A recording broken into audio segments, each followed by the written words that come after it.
Soquette légère. Amis fidèles de la Soquette légère, bonjour à toutes, bonjour à tous et bienvenue. Je suis ravi de vous retrouver pour ce nouveau podcast. Vous en avez l'habitude, Valentine est également présente à mes côtés. Salut Valentine. Bonjour. Bienvenue. Merci. Ça fait un petit moment qu'on ne s'est pas retrouvés, mais ça valait le coup d'attendre, puisqu'on a le plaisir de recevoir un membre éminent de l'équipe Groupama FDJ, le directeur sportif Sébastien Joly, notre invité. Salut Sébastien. Bonsoir. Comment ça va ? Ça va bien, ça va très bien. Merci beaucoup de passer par nos studios. Je sais que les voyages vont être nombreux dans la foulée. Nous sommes ensemble et confortablement installés pour parler cyclisme durant la prochaine demi-heure. Alors Sébastien, pour débuter ce podcast, forcément on va te demander ton avis sur la rentrée de Thibaut Pinot qui vient de réaliser sa première course de 2020, Tour de Provence, 7e place au classement général. Ouais, tout à fait. Donc, c'était la première course de Thibaut après un long stage à TD. Donc, c'est vrai que c'était peut-être une rentrée un petit peu moins tonitruante que l'année passée. Mais justement, je pense que c'est plutôt une bonne chose. On sent que ça devrait être un peu plus progressif aussi en vue de Paris-Nice, qui est quand même son premier objectif de l'année. Et c'est important aussi de pouvoir se rassurer, quand même, de pouvoir jouer avec les meilleurs. Maintenant, voilà, c'était juste sa première course. Et surtout digérer un stage en altitude, c'est jamais non plus trop facile, donc c'est plutôt correct. Sébastien, on va s'intéresser un petit peu à toi. Tu vas démarrer en 2020 ta 3e saison en tant que directeur sportif au sein de la Groupama FDJ et tu as dit lors d'un entretien au journal La Tribune, je cite, « Le job de directeur sportif, c'est de gérer l'humain ». Ouais, avant tout, parce que c'est vrai qu'on on court dans pas mal de pays, que ce soit en France, en Europe ou voire même un peu plus loin. Et quand tu pars sur un grand tour de 3 semaines, on est presque partis tous ensemble un mois. Et avant tout, avant le sportif, il y a toute cette gestion du staff et aussi des coureurs. Bien évidemment, mais avec les hauts et les bas qu'on peut rencontrer. Surtout qu'on a de plus en plus maintenant je parle surtout du Giro où je me suis un petit peu spécialisé sur cette course depuis 3 ans où on a eu souvent des départs un petit peu lointains, que ce soit d'Israël il y a 2 ans ou là maintenant la Hongrie. Donc c'est un peu des aventures à chaque fois et l'humain est très très important. Ouais. On parle d'humain par rapport aux conflits, par rapport aux objectifs fixés. Comment on voit un petit peu ça ? Par rapport à tout ce qu'on peut vivre durant un mois en fait, avec justement. Le staff, le moral du staff va aussi avec, bien évidemment, avec la performance du coureur. Le staff est extrêmement impliqué sur cette réussite, et c'est vrai que des fois on a beau tout faire, on a beau être tous très professionnels, parfois le résultat n'est pas toujours au bout, et c'est important de garder de rester les coudes serrés pour avancer. Et puis en plus on a parfois des très belles surprises en fin de grand tour, donc ça fait partie de la vie d'une équipe. Et quand on voit surtout le niveau de performance de chaque équipe à l'heure actuelle, on est tous au millimètre, donc automatiquement la performance elle est de plus en plus difficile à obtenir, mais en tout cas on tend vers ça. Alors justement, pour nos auditeurs, peut-être qu'il sera intéressant de distinguer, est-ce que tu peux nous rappeler ce qu'est un directeur sportif, un manager et un entraîneur ? Quelles sont les différentes missions ? Alors le manager, chez nous c'est Marc Madiot, c'est le grand patron. C'est lui qui a, après sa carrière de coureur cycliste professionnel, qui a fondé l'équipe en 1997. Donc ça fait maintenant plus de 20 ans. On est une vieille équipe, mais j'aime dire on est une vieille équipe qui a réussi à se moderniser. Et justement à se structurer avec l'arrivée de Groupama maintenant il y a 3 ans, comme tu le disais.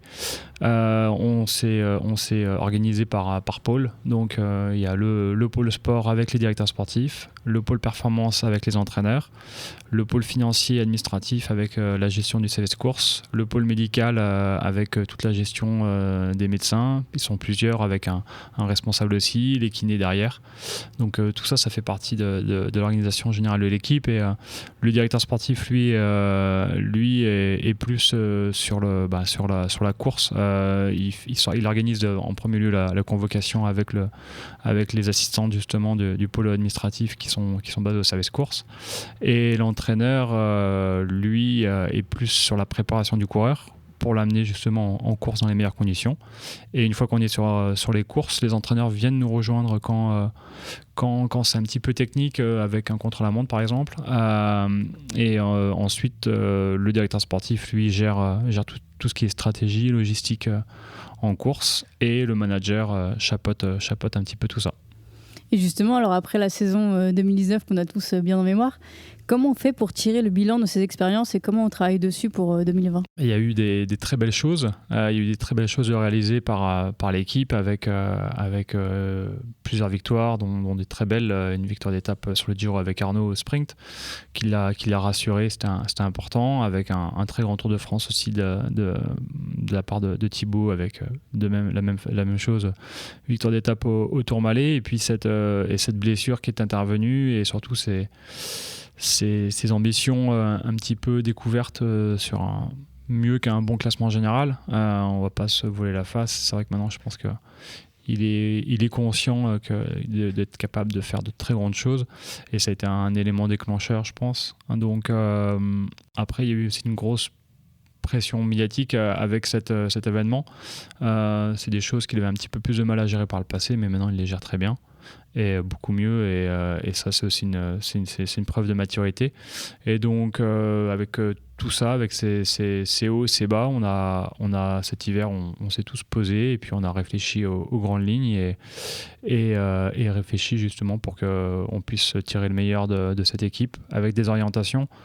Par le passé, on arrivait parfois à mélanger un petit peu les fronts, entre guillemets, avec un sprinter et puis un grimpeur.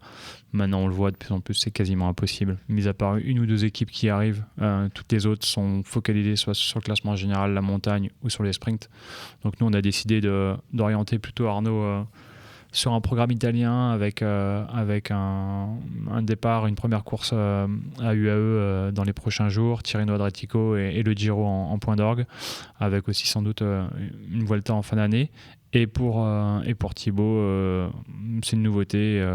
Vous avez dû le voir avec un Paris-Nice comme premier objectif, et le Tour de France comme point d'orgue. Donc c'est assez équilibré. Et puis à côté de ça, on a aussi des jeunes qui poussent. On a des Marc Sarro qui sont toujours présents et qui veulent aussi montrer leur qualité. Donc ça nous permet aussi d'être sur tous les fronts, et des jeunes qui pointent aussi un petit peu le bout de leur nez. Donc non, il y a des belles ambitions et des beaux projets pour tout le monde. Et Sébastien, t'anticipes ma prochaine question. Tu as évoqué les programmes de Thibaut Pinot et d'Arnaud Démare en 2020. Ils ont quand même bouleversé pas mal de choses sur leur programme. Oui, bien sûr, mais justement, c'est nos deux leaders. Nos deux principaux leaders ont maintenant une dizaine d'années de carrière derrière eux. Donc même si on a l'impression qu'ils sont jeunes, les deux se rapprochent de la trentaine.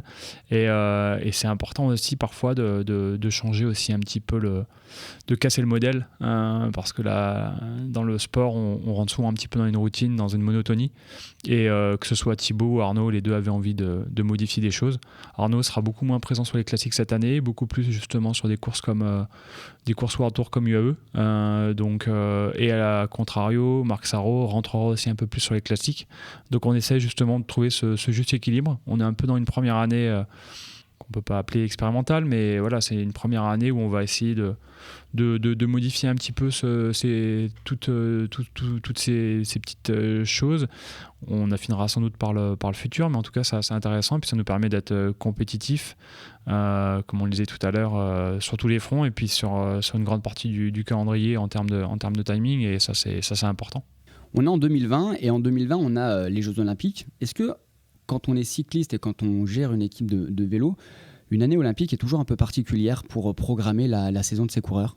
Ouais, c'est toujours très particulier parce que le calendrier est complètement modifié à partir du mois de mai.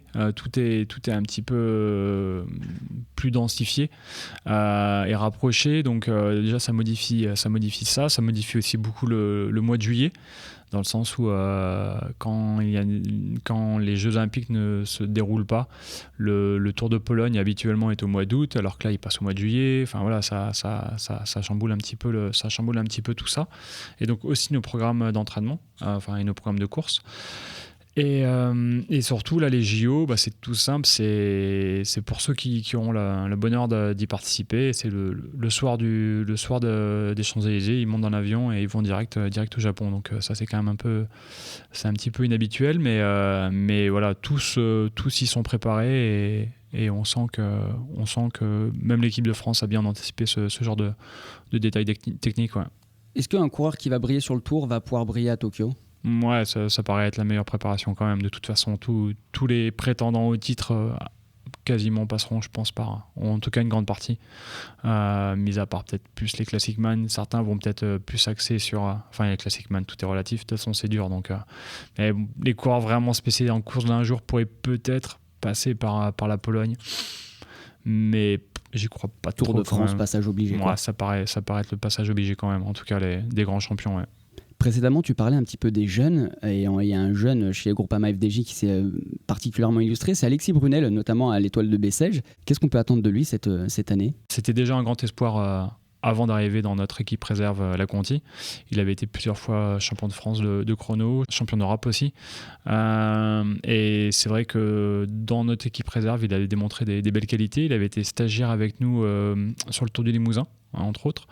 Et il nous avait démontré de très très belles qualités de rouleur et surtout sur un parcours difficile, il avait réussi à revenir sur les échappées, et à son âge c'est un détail qui nous avait quand même un petit peu marqué, et on s'était dit que ça serait important pour nous d'avoir un coureur de cette qualité, vu la manière dont il avait travaillé. Puis on connaissait aussi ses qualités de rouleur, donc c'était important pour nous de lui faire passer à l'échelon supérieur, et il nous a prouvé en passant un très bon hiver qu'il était capable de scorer dès son arrivée chez les pros, et ça c'est très intéressant, et pour lui parce que ça l'a rassuré, et puis pour nous, comme le disait le directeur sportif qui était sur place, Thierry Brécot, ça permet aussi de retirer un peu de pression à tous les autres coureurs, et voilà, on a enclenché la première, et maintenant en plus c'était à 500e. Donc, exactement, 500e victoire de l'équipe Groupama FDJ. Ouais, donc c'était quand même un moment important, et je pense que ça va marquer les esprits. Sébastien Joly est notre invité dans ce podcast La Soquette Légère. Poursuivons l'émission. Sébastien, je vais te citer 3 idées reçues sur le cyclisme actuel, et c'est à toi de me préciser ce qu'il en est réellement. C'est la rubrique Le vrai du faux. Le vrai du faux. Vrai ou faux, Sébastien, les gains marginaux qui étaient souvent décriés par le passé font désormais partie intégrante du cyclisme moderne. Ouais, bien sûr. Je pense pas que c'était décrié par le passé. Et je pense que surtout que certains, ne les connaissant pas, avaient du mal à les appréhender. Mais à l'heure actuelle, ouais, c'est impensable de les laisser de côté. Et il y a un gros travail qui est fait par le pôle performance à ce niveau-là. Et non, c'est primordial. Vrai ou faux, à l'instar des équipes françaises, Total Direct Energy, AG2R La Mondiale et évidemment Groupama FDJ, est-ce que posséder une section jeune aujourd'hui devient une norme ? Ouais, vrai, parce que c'est une norme, et surtout c'est un vrai avantage à partir de cette année avec le nouveau règlement OCI qui nous permet de faire monter des coureurs de l'équipe réserve de la Conti sur certaines courses avec l'équipe World Tour. Alors pas au niveau du calendrier World Tour, mais sur le calendrier continental auquel on participe. Et inversement, on pourra aussi faire descendre entre guillemets un coureur de l'équipe World Tour convalescent par exemple, ou en petites conditions, pour retrouver un petit peu le coup de pédale. Donc c'est surtout intéressant pour nous, pour les jeunes, dans le sens où on a un calendrier qui est extrêmement dense, et parfois on se tirait même un peu les cheveux pour arriver à faire une équipe complète au départ d'une course. Et là ça va nous permettre de partir avec le nombre, et puis surtout de pouvoir tester aussi naturellement comme on le faisait au mois d'août avec nos stagiaires, sauf que là on pourra les tester un petit peu toute l'année, et je pense que pour le jeune aussi c'est mieux parce qu'il a beaucoup moins de pression. Quand vous êtes stagiaire sur 2 ou 3 courses au mois d'août, et que vous avez 19 ou 20, ouais, peut-être pas 19 parce qu'en général on attend un tout petit peu, mais ouais, une vingtaine d'années, c'est vrai que ça met quand même beaucoup de pression, et alors que là ça se fait naturellement, et je pense que c'est bien et pour eux et pour nous. Vous avez déjà une liste un petit peu préétablie des jeunes qui vont pouvoir profiter de cet ascenseur ? Ouais, alors comme on le disait, c'est pas les tout jeunes, c'est pas ceux qui vont sortir de junior, parce qu'il faut quand même aussi les laisser une année quand même en Conti, avec un calendrier qui est approprié et équilibré. Mais en général, après, ça va être ceux de 20, 21 ans, 22 ans qui vont nous rejoindre. Et après, la liste, on l'a parce qu'il faut la définir rien qu'au niveau logistique, avec les vélos, avec tout le matériel qui est obligé de suivre, donc tout est en double. Et d'ailleurs, notre premier coureur de la Conti qui va participer à une course avec l'équipe World Tour, ça sera autour d'Algarve, ce sera Jack Stewart, notre coureur anglais qui va assez vite au sprint. Et ça sera intéressant de voir un petit peu déjà comment il évolue avec nous. Vrai ou faux, le dernier de cette rubrique, les sponsors majeurs de l'équipe, donc Groupama et FDJ, ont forcément leur mot à dire dans la définition des objectifs de la saison. C'est quand même vraiment le sport qui les définit, et après par contre ils sont présentés, et d'ailleurs on travaille en collaboration avec le manager sur des réunions, et après c'est le manager qui va proposer ses objectifs, mais à partir du moment où ils sont réfléchis, et en général ils sont acceptés ils sont généralement. acceptés pour le moment, ouais. Ça peut arriver dans certaines équipes que le choix, que le partenaire principal mette un veto. Mais nous, pour le moment, de mémoire, en tout cas ces dernières années, j'ai pas souvenir que ce soit arrivé, mais ça peut arriver. Mais d'un côté, maintenant, on est tellement professionnels que la direction sportive, les entraîneurs, les coachs ont fait un tel travail en amont que ça se voit que c'est réfléchi et c'est des bonnes orientations. Et de toute façon, si on fait autant de réunions durant l'hiver, c'est aussi pour présenter un projet qui tient la route. Et justement, dans l'équipe Groupama FDJ, tu es également très attaché à ton rôle au sein du pôle recherche et développement. Est-ce que tu peux nous en dire un petit peu plus sur ce que tu fais exactement ? Ouais, en fait, à la toute base, quand je suis revenu dans l'équipe FDJ à l'époque, ça ne s'appelait pas encore Groupama FDJ, c'était en 2015, parce que j'étais coureur cycliste à la Française des Jeux de 2006 à 2009, donc durant 4 saisons. Et je suis revenu en tant que coach. Donc entraîneur. À cette époque, donc pendant 3 ans, j'étais coach et je testais le matériel. Donc j'ai toujours une affinité par rapport à ça en termes de précision, de feeling, dans le sens où depuis cette époque, en fait, on avait commencé à travailler de plus en plus sur le développement de nos cadres, mais en fait qu'on faisait de quasiment pas de A à Z, mais presque avec un ingénieur indépendant, en collaboration avec la Pierre, et on faisait un gros testing derrière avec plusieurs prototypes. Donc ça, c'était vraiment hyper intéressant. Ensuite, je suis passé directeur sportif. Donc j'ai dû lâcher un petit peu ce côté testing parce que ça commençait à devenir un peu plus compliqué avec le programme de course. Mais on a toujours gardé un petit peu ce côté R&D plus au niveau de notre partenaire, en tout cas pour ma part, avec notre partenaire Textile Alley, une marque italienne, qui fait quasiment du sur-mesure pour nos coureurs, et aujourd'hui on le sait, tout ce qui est fit, maillot, cuissard, combinaison de course, combinaison de chrono, c'est hyper important. Pareil pour les conditions climatiques un petit peu extrêmes, où on a parfois des étapes de 200 bornes sous la pluie à 5 degrés, il faut vraiment avoir le meilleur matériel. Donc maintenant je me suis plus axé là-dessus, et c'est un peu plus compatible avec mon job de DS, mais derrière, ceux qui m'ont remplacé enfin celui qui m'a remplacé surtout au poste de coach, Anthony Bouillot, est très pointu au niveau position, au niveau CX, et il y a vraiment un gros travail à ce niveau-là. On continue à travailler encore sur les vélos, sur les nouveaux vélos, sur les prochaines évolutions. Enfin voilà, on n'arrête pas, et c'est au sein de l'équipe, je pense qu'il y a peu d'équipes qui travaillent de cette façon-là, et il y a une vraie motivation de tous, et les coureurs en sont conscients, et ils voient qu'il y a beaucoup de travail derrière. Et justement, en parlant de matériel et notamment de textile, on avait envie d'avoir ton avis sur le débat qui se fait au sein de l'UCI sur la hauteur des chaussettes, puisque tu es dans le podcast La Soquette Légère. Ouais, qu'est-ce que tu en penses ? Alors, ça peut paraître à sourire, mais en fait, cet hiver, justement, je suis à Aigle rencontrer Jean-Christophe Perrault pour faire valider notre gamme. Et en fait, c'est tout bête, on parlait de compression. À une époque, les chaussettes de compression étaient interdites par l'UCI. Mais le problème, c'est, comme il me l'a dit, la compression, il n'a aucun moyen de la mesurer. L'exemple tout bête, c'est un cuissard un peu trop serré, ça peut presque faire la compression. Tu prends un cuissard de taille en dessous, il va te serrer et ça va te faire de la compression. Donc, alors ça sera inconfortable, mais donc à partir du moment où il ne peut pas mesurer la compression, ils ont été obligés de se donner une limite, une limite de hauteur. Alors une fois de plus, ça peut porter à sourire, mais je pense qu'il faut aussi respecter leur travail. Ils essayent de faire en sorte qu'il y ait une équité, parce que on voit juste au niveau des couches chaussures, on a l'impression que c'est pas grand-chose, mais chaque équipe travaille en soufflerie, que ce soit sur les combinaisons ou sur les couches chaussures, avec des textiles différents, avec des matières différentes, qui sont pas uniformes d'ailleurs.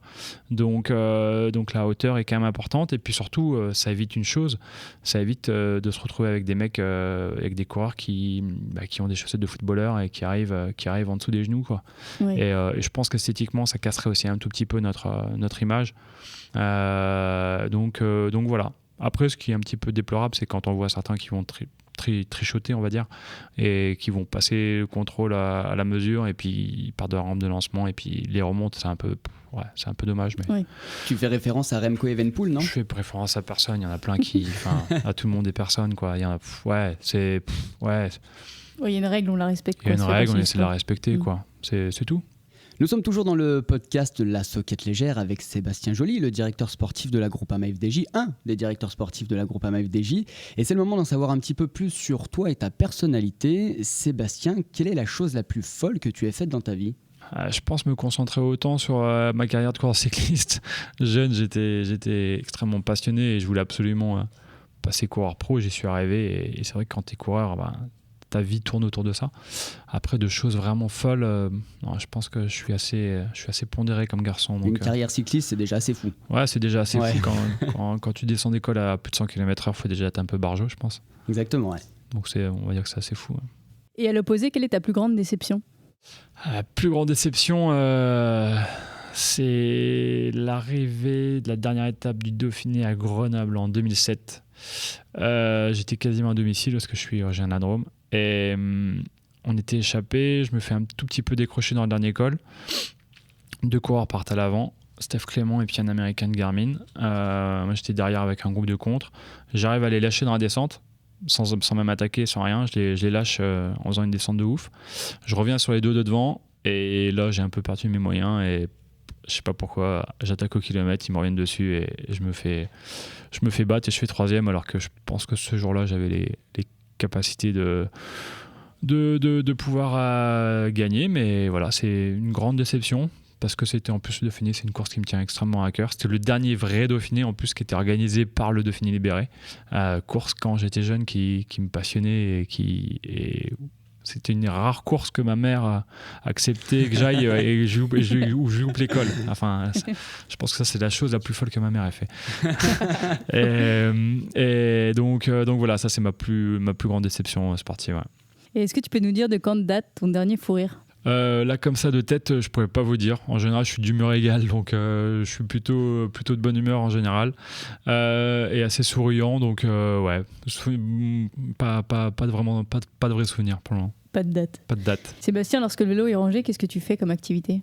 Alors depuis cet hiver, j'ai déménagé sur la Haute-Savoie, dans la région d'Annecy. Donc je fais quand même pas mal de vélo, aussi perso. J'ai fait quelques tours du lac et puis quelques ascensions d'école, vu que la météo était plutôt clémente en fin d'automne. Et après le week-end, j'aime bien débrancher complètement et monter justement à la Clusaz, aller skier ou aller faire des raquettes. Et ça fait vraiment du bien parce que ça permet aussi au cerveau de se relâcher complètement. Parce que même quand on fait la course à pied ou qu'on fait du vélo, on a toujours tendance à penser à 2-3 choses. Alors que quand tu fais du ski, tu as plutôt intérêt d'être concentré. Donc non, j'aime bien. Sébastien, est-ce que tu peux nous dire la personne qui t'inspire le plus ? Il y a quelques années, il y a 2 ou 3 ans de ça, j'ai eu la chance de rencontrer Martin Fourcade dans le Vercors. On était presque voisins. À l'époque, j'habitais dans la Drôme. Et j'avais eu la chance de partager une petite sortie d'entraînement avec lui. On avait beaucoup discuté, beaucoup échangé. Et j'avais été vraiment impressionné par sa détermination et sa sérénité surtout, sa force de caractère. Et depuis, on est toujours resté un petit peu en contact. Et ouais, je pense que c'est une des personnes hors vélo pour moi les plus inspirantes. Surtout qu'il a fait des beaux résultats là dernièrement. Ouais, et en plus c'est aussi un habitant du Vercors qui est champion du monde. Un sportif qui cite un autre sportif. Merci beaucoup pour tes précisions Sébastien, et on rentre petit à petit dans la dernière partie de ce podcast La Soquette Légère. Sébastien, on a mené une petite enquête sur toi et on a 2 indiscrétions qui te concernent et j'aimerais qu'on échange là-dessus. Fin 2002, tu quittes l'équipe Bonjour pour rejoindre Jean Delatour. Et apparemment, ce transfert permet à l'équipe Vendenne de conserver Thomas Voeckler et Anthony Charton en 2003. Ouais, tout à fait, ouais. Tout à fait. Bah, j'étais comme eux, j'étais au Vent de Vue dans les fin des années 90. J'avais fait donc j'étais passé pro en 2000. J'ai fait plutôt une première bonne année avec une victoire au Circuit des Mines, un très bon pari OB. Puis ensuite, mes 2 autres années avaient été un petit peu plus moyennes. Et c'est vrai que Jean-René Bernaudot avait, avec l'arrêt de Bonjour, besoin d'écrémer un petit peu son effectif.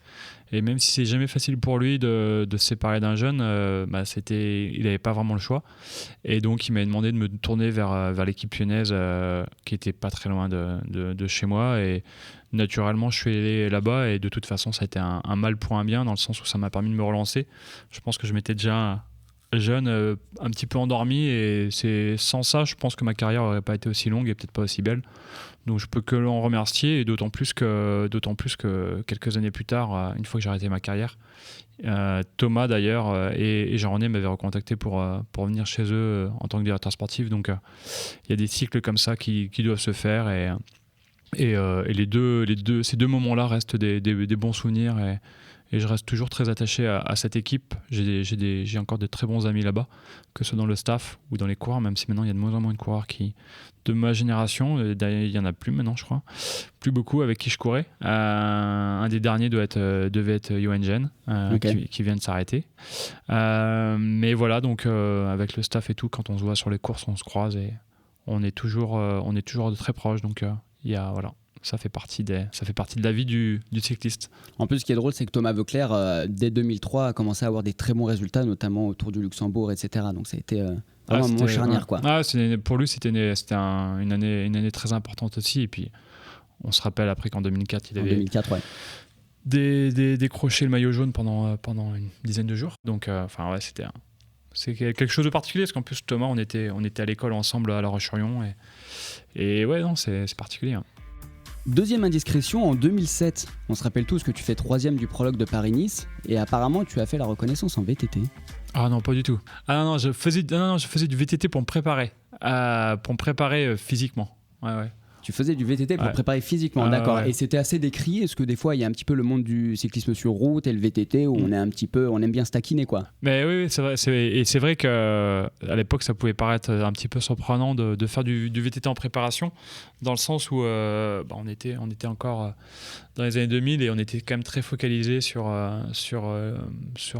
l'optimisation de la route, alors que là maintenant en termes de préparation, on a beaucoup évolué durant les hivers. On voit Thibaut, Rudy et d'autres faire du ski de fond, même s'ils en ont un petit peu moins fait cet hiver, mais faire du ski de fond, certains font de la course à pied, beaucoup plus qu'à une époque, parce que aussi je pense qu'on maîtrise de mieux en mieux l'aspect matériel, que ce soit en ski de fond avec les appuis ou même en running. Justement, on a maintenant des très bonnes chaussures, on met des semelles à l'intérieur. Pareil pour le VTT, on essaye de retrouver une position qui est assez proche, avec en plus avec l'avènement du 29 pouces.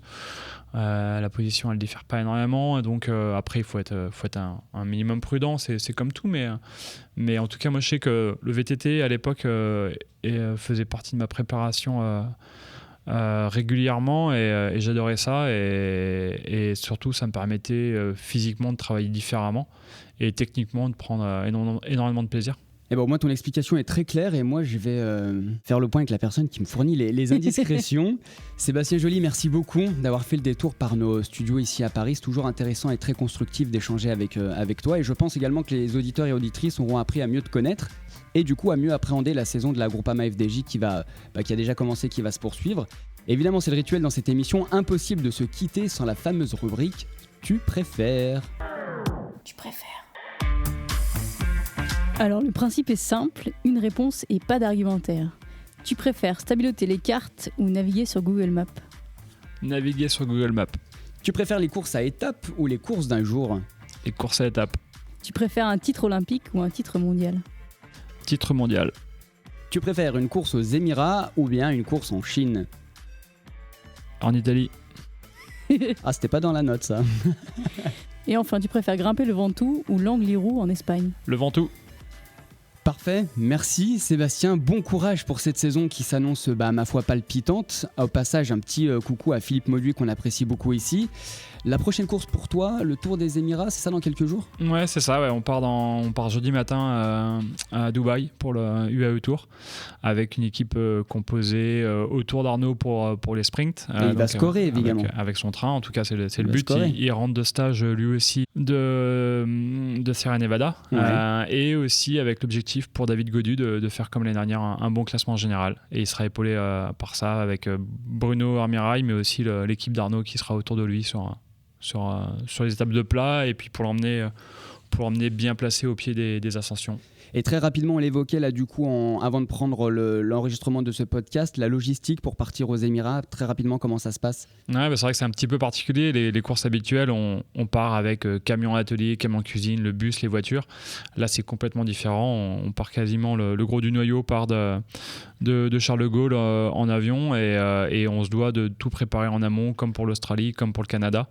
Là, cette année, ça va parce qu'il n'y a pas de contre-la-montre, mais quand il y a un contre-la-montre, ça fait vraiment des excédents de bagages assez énormes. Là, juste pour se rendre compte, on a 600 kilos d'excédents de bagages pris en charge par l'organisation. Donc, c'est une grosse, c'est quand même énorme, ouais. grosse Énorme. organisation. C'est quand même énorme. Merci beaucoup encore une fois, bon courage. Merci à vous. Profites-en bien de l'autre côté de la Terre, sur la péninsule. Valentine, merci et à très vite. Merci Brice. Chers auditeurs, auditrices, merci beaucoup pour votre fidélité. On se retrouve, je vous le promets, très vite avec comme invité un journaliste d'investigation. On va parler cyclisme et les rouages de ce milieu, donc restez bien connectés. D'ici là, profitez des vôtres, prenez soin de vous, bye bye. La Soquette Légère.